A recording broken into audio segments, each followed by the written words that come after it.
2 years ago, my ex-fiancé, Scott, 30 male, abandoned his specially able daughter with me, 29 female, and eloped with his ex-girlfriend, Ellen, just a week after we got engaged. By then, we had been together for 3 years and had been living together for 6 months.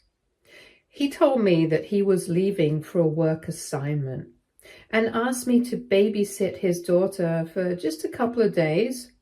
And I was fine with that because if we were going to get married, I would have to learn to be on my own with her anyway. She was not much trouble anyway, and I really liked her, so I agreed. But then 3 days passed and I didn't hear anything from him. In the beginning, I had assumed that he must have been busy with work.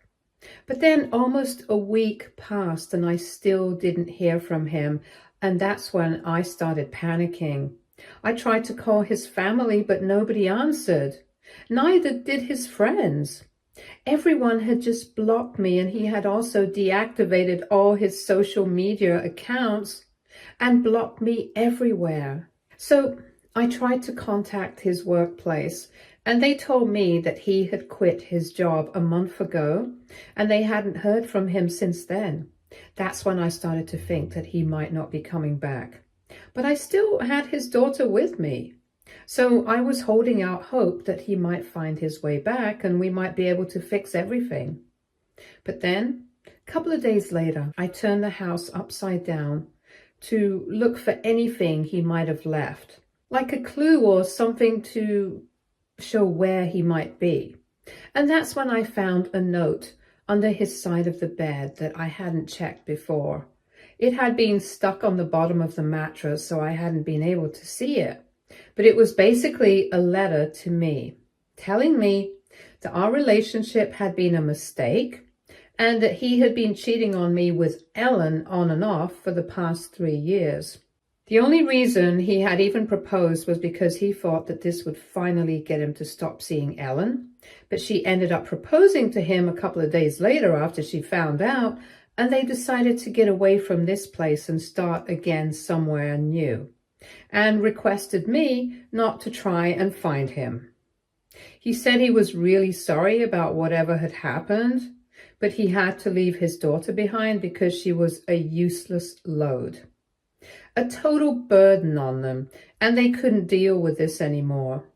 So I could adopt her, or I could do whatever I thought was appropriate, but they were done with this and they were going to live the lives that they had wanted to all along. And while that letter shattered me, I didn't even have time to sit around and cry about it because, well, I had to deal with the situation at hand urgently. I contacted CPS about his daughter because clearly she had been abandoned and I didn't know what else to do. I couldn't adopt her by myself. I was not ready to be a mother on my own. If I had had Scott by my side, it would have been a different story altogether. But without him, I wasn't ready to do this. And on top of that, the way I had been abandoned with her, that just made everything much worse. I loved the kid, but I knew I couldn't keep her with me given the circumstances I was in. After contacting CPS, her grandparents were forced to take her in because they could ignore me, but they couldn't ignore them. However, they also made it very clear that they were not ready to take up this responsibility. So eventually her maternal grandparents took her in, and she has been staying with them ever since. And since she was safe and sound afterwards, a couple of attempts were made to track down the parents for a few months, but then, since this was really not that important of a case, they gave up. Clearly, Scott and Ellen did not want to be found, and even if they were found, they would probably not want anything to do with their daughter. That had already been made clear by the note that they had left. About a year after they left, their parental rights were terminated by the court, and Ellen's parents were declared her legal guardians. I have still kept in touch with Ellen's parents, and I know that the child is in good hands, and that works for me. Naturally, even apart from that, it had been very difficult for me to deal with the situation emotionally after Scott abandoned me. But I had to get through it all somehow. It's been 2 years now and I'm pretty much over it, but I have serious trust issues with everyone now.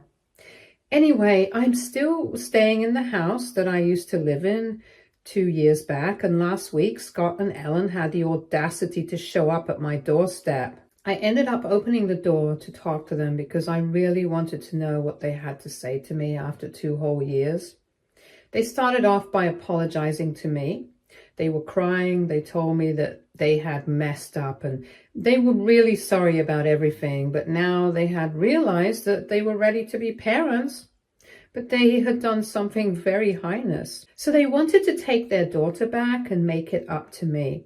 They were ready to write me a check of whatever amount I quoted, and all I had to do was just help them out. I don't know what got into me, but the fact that they were actually deluded enough to believe that they could just write me a check and everything would be forgiven, it rubbed me the wrong way. So I told them that they were too late. I had already given up their child to foster care 2 years back. And I had no idea how she was doing. And if they were here to ask about their daughter, they were knocking on the wrong door because as far as I was concerned, they didn't have a daughter anymore. Then I shut the door. I left them sobbing and begging me to talk to them on the doorstep, and I informed Ellen's parents about their return after they had left. Later on, I spoke to my parents as well, and I explained what had happened, but they told me that what I had done was twisted. My parents believed that there was no reason for me to make up a lie like that, in spite of what they had done, and they think that I should tell them the truth and decide what they want to do. But I don't agree with them. And we kind of got into a verbal spat about it, because they, of all people, know what I had been through, and yet they think that I shouldn't even have done this much. I think that they are being unreasonable, and they think I'm being cruel. And I don't agree. I definitely am being cruel, but I also think that they deserve it, which is where we differ. So AITA for lying and telling my ex-fiancé and his partner that I gave up their child to foster care. Edit. Okay, so I realized that in my hurry, I forgot to mention a lot of things about Scott, Ellen, and their daughter. I'll try to keep it short. Scott and Ellen met when they were in college, fell in love, and she got pregnant at 21. They were in their last year, but he proposed to her, and they were supposed to get married. But Ellen's parents were not on board with that. She had to fight a lot to even keep the pregnancy, but even then, they were not okay with her marrying Scott, since neither was he very serious about his education, nor did he seem to have any interest in working in the future. Scott himself had confided in me that it was all true. He was more interested in being a musician back then, but he wasn't that talented, and was definitely not cut out for that rock star kind of lifestyle. They stayed together until their daughter turned 1, but then Ellen started getting very upset with him because he was just jumping from one job to another. And there was no stability in his life, and at the rate he was going, there was no way her parents were going to approve of him at any point. So she dumped him, and 2 years later, he met me. And we started dating, then we got engaged, and he pretty much forgot about Ellen, and they were only in touch with regards to their daughter, so I never had any reason to feel insecure. He never even spoke about her much, so I thought that he was over her completely, but I guess I was wrong, which is why all of that happened. And about their daughter's age, she's turning 8 this year. And when they abandoned her, she was 6 years old, obviously. But she has known me since she was 3, and we did have a soft corner for each other, which is why I have kept in touch with her, because after having spent 3 years of knowing her, I couldn't just cut her out of my life completely for something that her parents had done. That's why I chose to stay in touch. Update 1. Hi. So it has been a couple of days since I posted, and my parents and I are still not speaking to each other. They believe that what I did was extremely cruel, and it was apparently uncalled for. But I think what they did to me and their daughter 2 years ago was a lot worse. So I think this is perfect for them. If my parents cannot bring themselves to see my point, if they still think that I'm wrong, then they can continue to think that way. It hardly matters to me. I'm going to do what I want to. And either way, I've done it already, so it makes no difference. Anyway, Ellen's parents called me earlier today, and they told me that Ellen had reached out to them to ask for forgiveness and to ask if there was any way they could help track down their daughter. They put it in an email, and her parents have not responded to it yet. They don't intend on responding to it either. They're not entitled to any information on their daughter because now, legally, she has been adopted by Ellen's parents. And they are not bound to tell anyone how or where she is, least of all the people who had abandoned her. Honestly, I just can't even imagine the audacity it would require to show up after 2 years asking after their daughter and saying that they're ready to be parents now. So we should help them out. Ellen's parents and I remember very well how difficult it was for us to get that 6-year-old child to understand that her parents were probably not going to be coming back. They have no idea how emotionally draining it was for the three of us to try and console her when she would cry for her parents. And we had no idea how to explain anything to her. Of course, we thought that we would tell her when she was older, but given her condition, things are different with her. Things are more complicated, and never did they once look back to check on their own daughter. She was just 6 years old, for God's sake.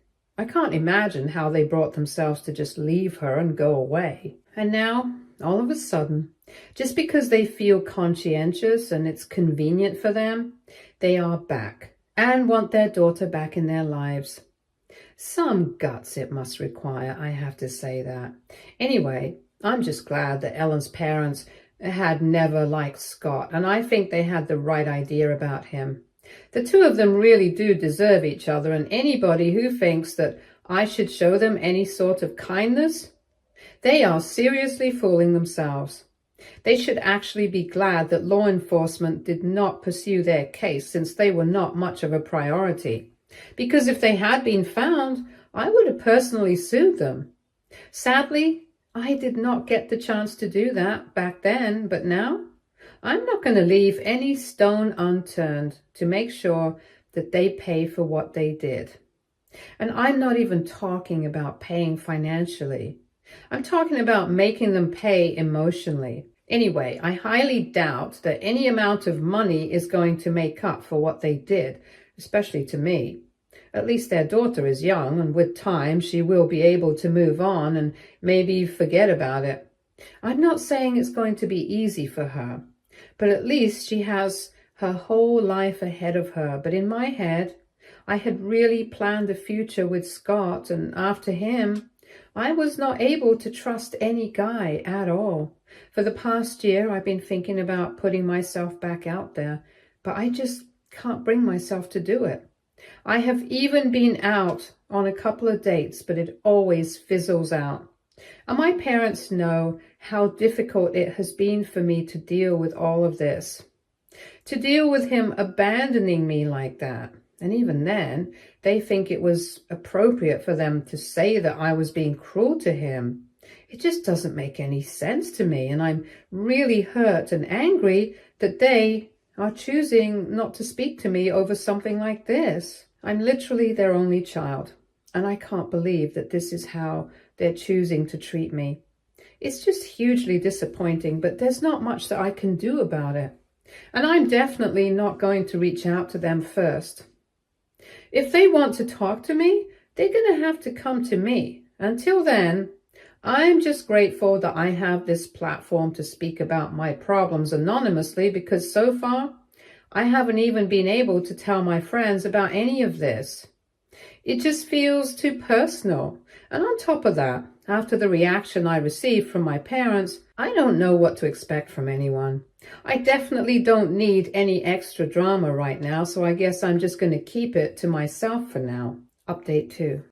So it has been a couple of days since my last update, and since Ellen's parents did not reply to her email, she decided to show up at their house uninvited. It was just her. Scott did not accompany her, and after her visit, they called me up to inform me what had happened. Apparently, when Ellen showed up, they refused to let her in and said that they wanted nothing to do with her.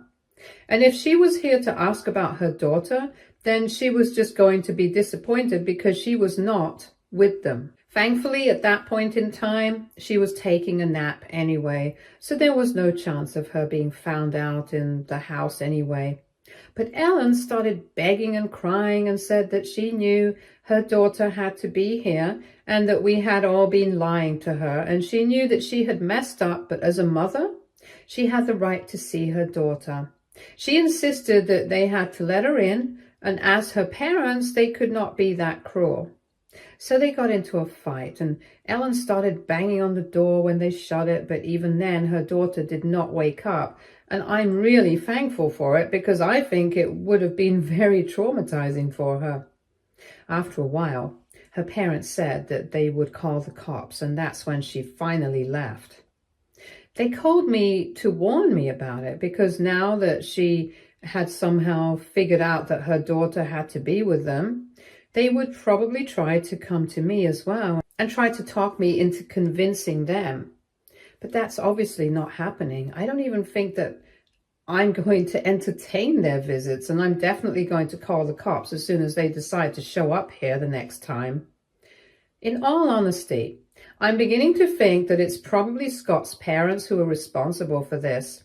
They were not really involved in the whole adoption process, but I'm guessing they must have had some idea what was happening after CPS stopped contacting them. So it must have been their guess that Scott and Ellen's daughter is now with her parents.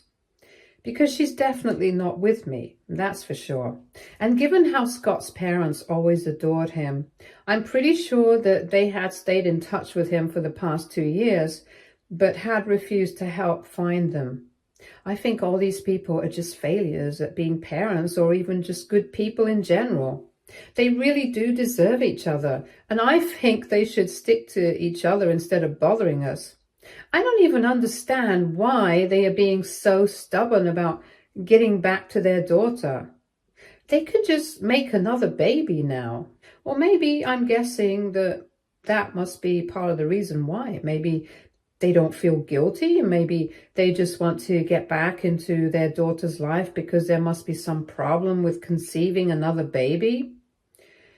I have heard of stories like that, and I wouldn't be surprised if that is the case, because judging by how selfish and heartless their behavior had been the first time around, I really don't think that I would put this kind of thing beyond them.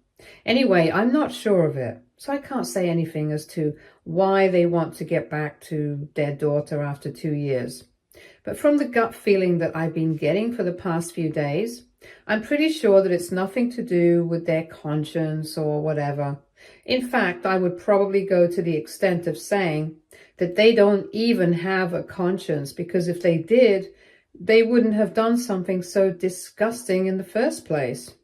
Anyway, this whole situation has really started messing with me. And they hardly ever brought up anything to do with Ellen or Scott, to the extent where I almost forgot that they were her parents. They never spoke of her, but nowadays I feel like I'm being suffocated because I've started to think about them every day once again, and it feels like all the healing and all the self-care of the past 2 years has started being undone or something, because I feel like I'm going back to that state of mind in the first few days after I was left behind by Scott. And that just can't happen again, because it was one of the darkest phases of my life, and I really don't want to go back there. At least back then I had my parents to support me, but this time they're not even speaking to me. Yeah, it's been a while and they are still not speaking to me, and I don't know what it's going to take for them to acknowledge the fact that maybe they were not exactly right. Maybe Scott and Ellen deserve the kind of treatment that they're receiving right now. I don't understand why they're being so stubborn about this whole thing. But even I have decided that enough time has passed and now an apology is just not going to cut it. I don't know what exactly I want them to do, but just coming back to me and saying that they're sorry is not going to be enough. They're going to have to show me that they are sorry and that I'm going to think about whether I want to forgive them or not. Because I think they have been very insensitive. And I don't need any more of that crap in my life at this point. Update 3. So just as Ellen's parents had predicted, 2 days after she showed up at their house, Scott showed up at my place. I just don't understand why these people believe that I'm going to help them out, or that Ellen's parents are going to help them out, especially after whatever they had put us through in the past 2 years. But for some reason, they believe that we owe it to them to be good to them, even after they had been nothing but heartless and insensitive to all of us.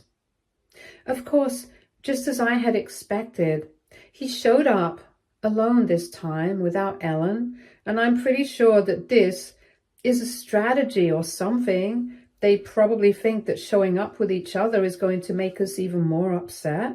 So they're trying to make it seem like they really care about our feelings or something.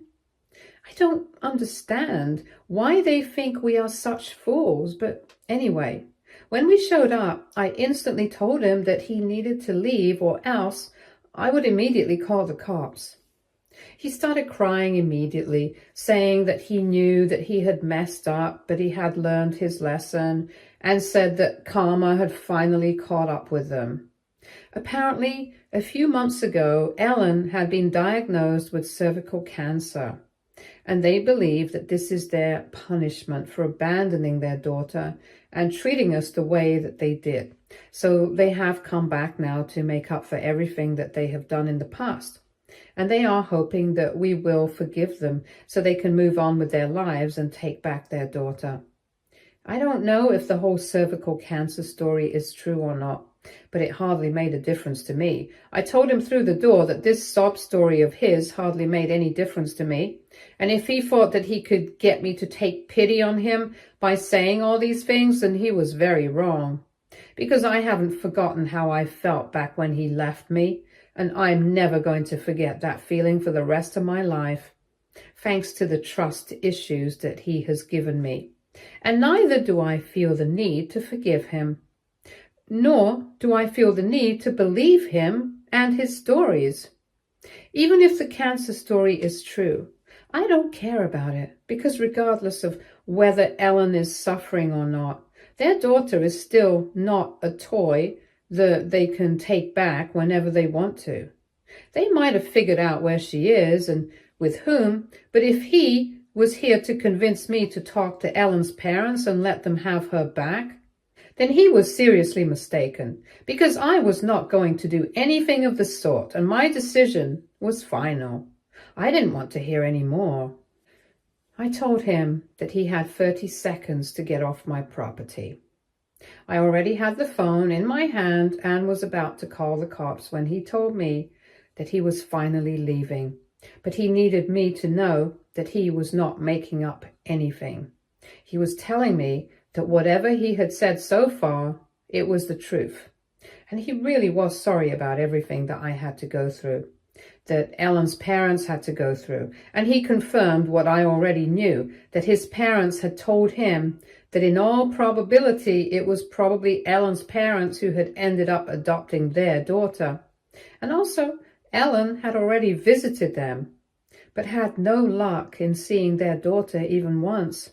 So they had believed that at least I would have some sympathy for them, knowing their condition, and arrange for at least one meeting between parents and daughter by speaking to Ellen's parents, because it seems like they have taken a liking to me or something. Now, though, clearly it was evident that I had no interest in helping them out. So he was going to leave because he had no interest in getting caught up with the cops, especially after whatever had happened in the past. But he wanted me to know that whatever he had told me about having cervical cancer, it was all true. And they had really believed that coming back here, they would be able to make amends with all of us, but clearly we are not open to it. He told me that Ellen hadn't brought up anything about it when she had tried to visit her parents because she did not want them to worry too much. But now he didn't think that they would worry anyway. So he told me to tell them about it, and that was the least that he could ask of me. This was one last favor that I could do for them. But if I didn't even want to do that, that was fine with him as well. And within the next week, they would be flying back home and would never bother us again for the rest of their lives. Then he left. And I didn't even have to call the cops. And I don't know what to do with myself either now, to be frank. I just felt like I had to get this all off my chest. And now I guess I'll have to make a decision about whether I should talk to Ellen's parents about what I was told or not. Eventually, I guess I'll have to do that anyway. So let's just see where this goes. Update 4. So it's the end of the week. Now, if Ellen and Scott had stuck to what they had said about leaving, then they would have probably already gone back home. After my last conversation with Scott, there were no further attempts to get in touch with us, and I did speak to Ellen's parents about whatever I was told. I told them all about the cervical cancer, and while they looked very shocked and unhappy about it, they said that they were not going to get back in touch with her. At least not right now, because their granddaughter needed them more than she did, and maybe in the future they would think about it. But for now, it was just too fresh and raw to think about it. Besides, there was no proof of it apart from Scott's word, and I hate to cheapen the experience of any cancer survivor, but I really don't think that my opinion of these two is high enough to say that they would be above using something like this to make me sympathetic towards them and get back in touch with them or something. So for now, we are going back to our normal lives. With one exception, my parents are still not speaking to me. But I guess I'm gonna get used to it. Thankfully, I did speak about whatever I was going through to a bunch of my friends, and luckily, they were all on my side. All of them were very upset with my parents for reacting the way that they did, and said that I was right to cut them off. So now, I'm not going to worry about anybody else. I'm just going to focus on my own mental health and try to undo all the damage that has been done to it in the past couple of weeks. Stay tuned for more stories from our girl relationships.